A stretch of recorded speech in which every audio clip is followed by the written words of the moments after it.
The Battle of Hattin took place on July 4, 1147, in the Holy Land during the Second Crusade. It was a significant victory for the Muslim forces against the Christian Crusaders. The battle occurred near Lake Galilee, specifically in Hattin, which is about 7 miles west of Tiberias and the Sea of Galilee.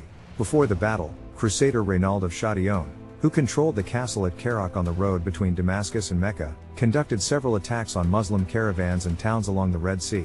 However, King Guy de Lusignan, ruler of the Latin Kingdom of Jerusalem, failed to punish Reynald for these actions. In response, the skilled Muslim military leader, Saladin, who ruled over Egypt and Syria, decided to take matters into his own hands and launched an invasion of Palestine.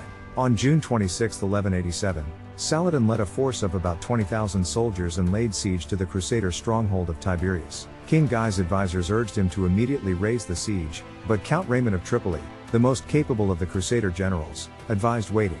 He believed that Tiberias was well supplied and that it would be better to delay the relief effort until Saladin's forces faced supply problems in the area and the extreme summer heat made campaigning difficult.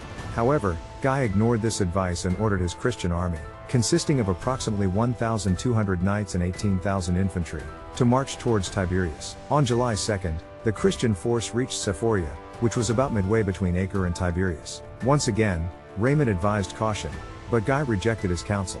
Despite Raymond's warning about the scarcity of water along their planned route, the army continued eastward. Saladin saw an opportunity in the situation. He knew that the heavily armored Crusader force would be severely affected by the lack of water. Consequently, Saladin immediately dispatched light cavalry to attack the Christians, halting their progress on July 3 in the parched and barren land.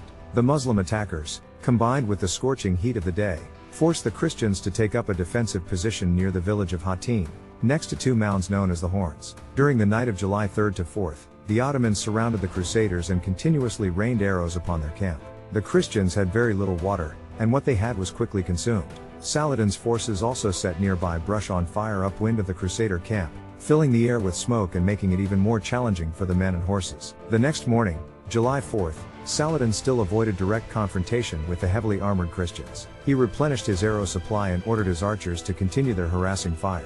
The Christian cavalry attempted to charge the Muslims, but this action separated the infantry from the cavalry, leaving the latter vulnerable to being picked off by the Muslim forces. Towards the end of the battle, Count Raymond and a small group of cavalry managed to cut through the Turkish lines and escape, but the majority of the Crusaders, without water and under constant attack from Turkish archers, were forced to surrender.